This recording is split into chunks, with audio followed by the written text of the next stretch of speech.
नमस्कार, अनादि टीवी में आप सभी का स्वागत है। मैं हूं आपके साथ कपिल मिश्रा और चलिए करते हैं बुलेटिन की शुरुआत। केंद्रीय गृह मंत्री अमित शाह छत्तीसगढ़ के नक्सल प्रभावित क्षेत्र बस्तर के दौरे पर हैं। आज शाह ने गुंडम के 153 सीआरपीएफ कैंप का दौरा किया है और जवानों से मुलाकात की है। इस इलाके को सबसे खूंखार नक्सली हिड़मा का गढ़ माना जाता है। इस दौरान अमित शाह ने जवानों के साथ भोजन किया और एक पेड़ मां के नाम कार्यक्रम के तहत पौधारोपण भी किया।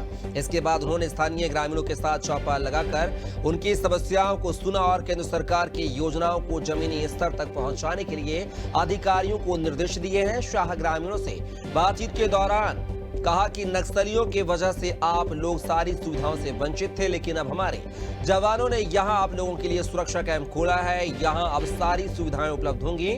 उन्होंने आगे कहा कि सरकार हर मूलभूत सुविधाएं आप तक पहुंचाने के लिए प्रतिबद्ध है। किसी को भी डरने की आवश्यकता नहीं है।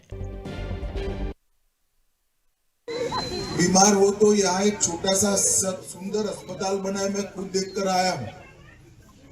बच्चा बीमार हो, बूढ़े माँ बाप बीमार हो, मलेरिया हो जाए, बुखार आ जाए, वो सीआरपीएफ कैंप है ना, वहां जाएंगे तो सबको दवाई मिल जाएगी।